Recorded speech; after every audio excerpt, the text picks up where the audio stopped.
ఏదైతే తెలంగాణ రాష్ట్ర ప్రభుత్వం 6 గ్యారెంటీల్లో భాగంగా మరి ఆనాడు అమలు చేసినటువంటి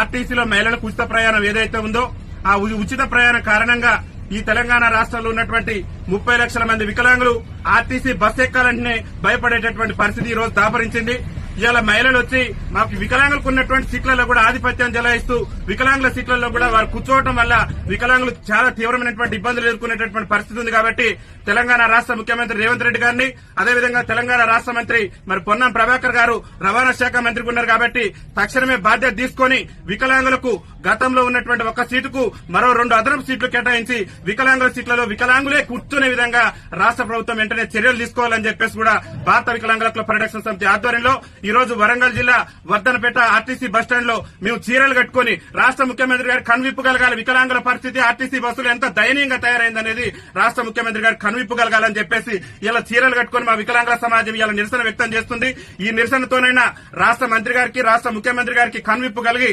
ఆర్టీసీలో అదనంగా వికలాంగులకు మరో 2 సీట్లు కేటాయించి ఆర్టీసీలో వికలాంగుల సీట్లలో సకలాంగులు కూర్చుంటే ఆ సకలాంగుల మీద క్రిమినల్ కేసులు నమోదు చేసి వికలాంగుల సీట్లను వికలాంగులకే కేటాయించే విధంగా రాష్ట్ర ప్రభుత్వం చర్యలు తీసుకోవాలని చెప్పేసి భారత వికలాంగుల హక్కుల పరిరక్షణ సమితి ఆధ్వర్యంలో మేము ఈ నిరసన కార్యక్రమాన్ని చేపట్టడం జరిగింది. ముఖ్యమంత్రి గారికి ఒకటే మేము విజ్ఞప్తి చేస్తున్నాం, మీరు 6 గ్యారెంటీల సంగతి ఏందో తెలియదు కానీ అవసరమైతే వికలాంగుల కోసం ప్రత్యేకంగా మీరు బస్సులను ఏర్పాటు చేయండి. కానీ మేము అవస్థలు పడుతున్నాం, ఇబ్బందులు పడుతున్నాం. ఆర్టీసీ బస్సు ఎక్కాలంటేనే మా గుండెల్లో రైలు పరిగెత్తేటటువంటి పరిస్థితి ఉంది. ఎందుకంటే మా మహిళా అక్కలు మా మహిళా చెల్లెళ్లు తోసుకుంటూ పోతున్నటువంటి క్రమంలో వైకల్యం ఉన్నటువంటి మేము అంగవైకల్యంతో బాధపడుతూ ఒక పక్క దుర్భర జీవితాలు గడుపుతూ ఆర్టీసీ బస్సు ఎక్కాలంటే మరి చాలా తీవ్రమైనటువంటి ఇబ్బందులు ఎదుర్కొంటాం. కాబట్టి రాష్ట్ర ముఖ్యమంత్రి గారు వెంటనే స్పందించి ఆర్టీసీలో మరి వికలాంగులకు అదనపు సీట్లు కేటాయించడంతో పాటు వికలాంగుల సీట్లలో వికలాంగులు కూర్చునే విధంగా మరి జీవోను జారీ చేయాలని చెప్పేసి కూడా రాష్ట్ర ముఖ్యమంత్రి రేవంత్ రెడ్డి గారిని విజ్ఞప్తి చేస్తూ దాంతో పాటు కాంగ్రెస్ పార్టీ ఎన్నికల మేనిఫెస్టోలో కూడా చెప్పింది ఆర్టీసీలో ఒక మహిళలకే కాదు వికలాంగులకు కూడా ఉచిత రవాణా సౌకర్యం కల్పిస్తామని కాంగ్రెస్ పార్టీ అభయాస్త్రం మేనిఫెస్టోలో పేర్కొంది. కాబట్టి